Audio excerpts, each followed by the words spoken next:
Assalamualaikum warahmatullahi wabarakatuh.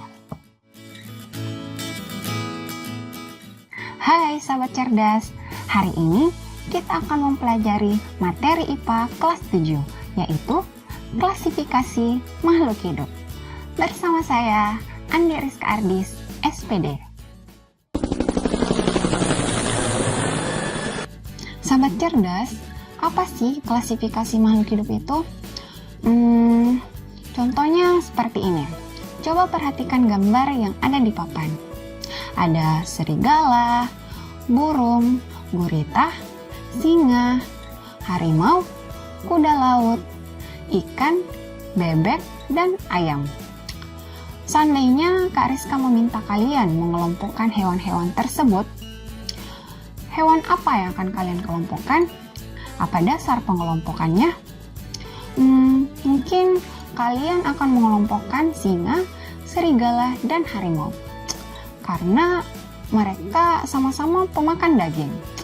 Terus kalian akan mengelompokkan bebek, ayam, dan burung karena mereka sama-sama memiliki dua kaki.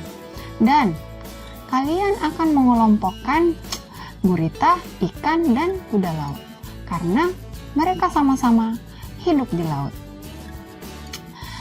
Jadi, seperti itulah klasifikasi makhluk hidup sahabat cerdas. Bagaimana kita mengelompokkan makhluk hidup berdasarkan persamaan dan perbedaan sifat atau ciri yang dimiliki oleh makhluk hidup tersebut. Taksonomi.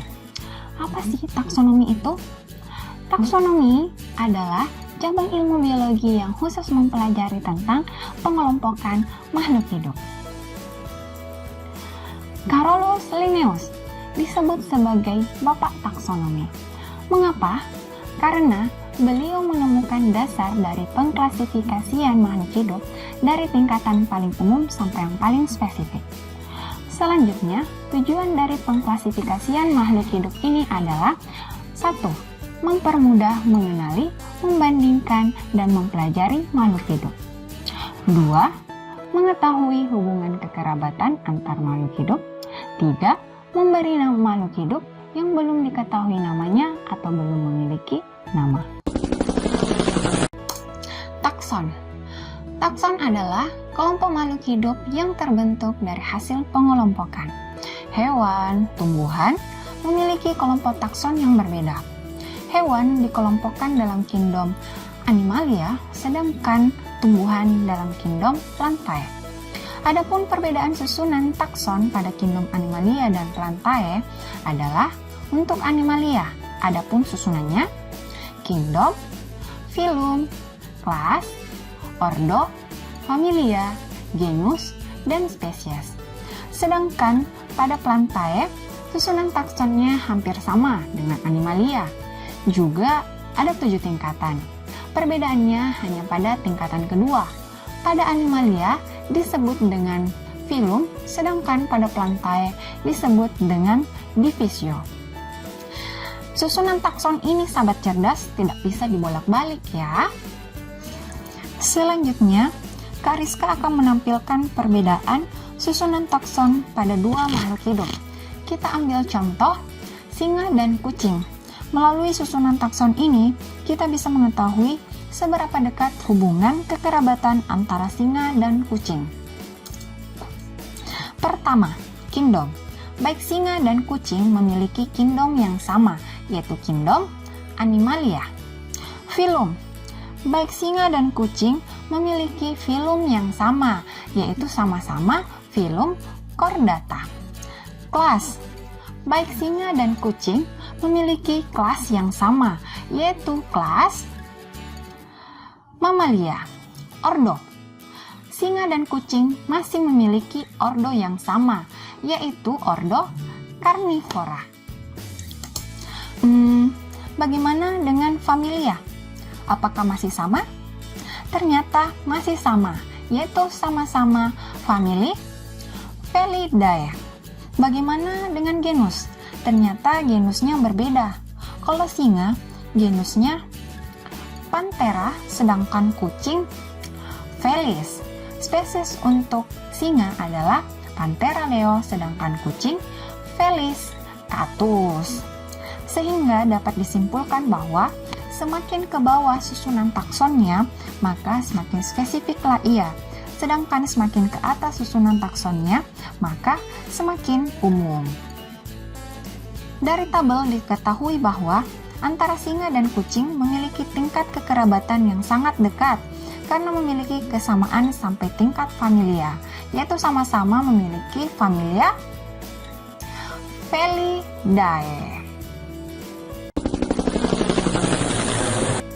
Sahabat cerdas, Kariska mau tanya nih, disebut apa jagung di daerahmu? Pastinya macam-macam kan?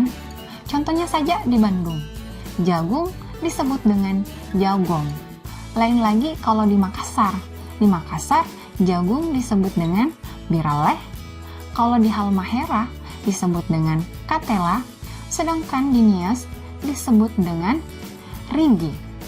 Itu masih di Indonesia loh. Belum lagi kalau di negara-negara lain. Seperti dengan negara-negara yang menggunakan bahasa Inggris. Jagung disebut dengan corn. Di Prancis disebut dengan blé, dan di Jerman disebut dengan mais. Padahal spesies yang dimaksudkan sama, tapi ada banyak sekali penyebutan untuk menyebut satu spesies yang sama ini, sehingga ditakutkan akan menimbulkan suatu kebingungan. Untuk itu, perlu adanya keseragaman. Oleh karena itu, Carolus Linnaeus merumuskan suatu tata nama ganda untuk menentukan nama makhluk hidup yang dikenal dengan istilah binomial nomenklatur. Adapun aturan penulisan binomial nomenklatur adalah 1. Nama makhluk hidup terdiri atas dua kata dengan menggunakan bahasa Latin atau yang dilatinkan. Terus, yang kedua, kata pertama menunjukkan genus dan kata kedua menunjukkan spesies. Lanjut. 3.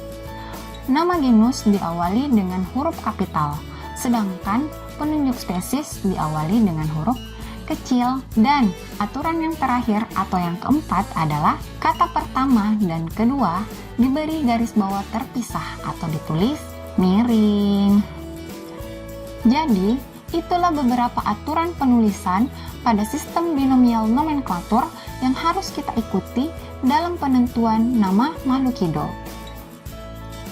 Sahabat cerdas, supaya kalian tidak bingung, Kariska telah menyiapkan contohnya, yaitu jagung.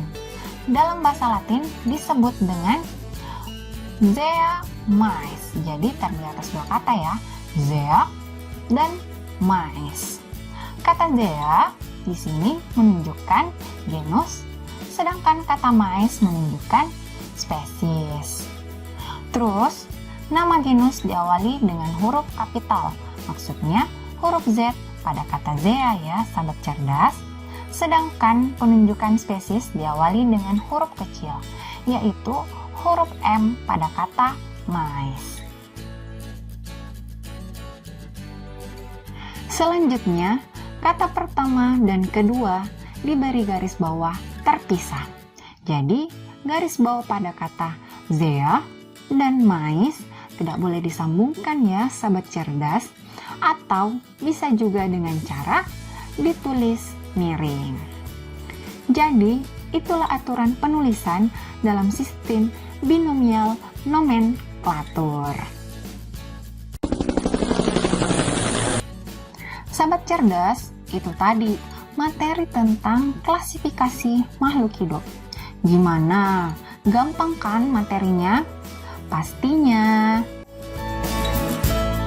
Bagi kalian yang ingin mengetes pemahaman tentang materi klasifikasi makhluk hidup ini, Kariska telah menyediakan soalnya di kolom deskripsi. Jadi silahkan dikerjakan ya. Dan jangan lupa di like, di subscribe, dan di share ke teman-teman kalian yang membutuhkan. Juga jangan lupa nyalakan tanda loncengnya agar kalian tetap mendapatkan pemberitahuan jika ada video pembelajaran terbaru dari Kak Rizka. Thanks for watching. Assalamualaikum warahmatullahi wabarakatuh. Bye-bye. Sampai jumpa di video pembelajaran selanjutnya.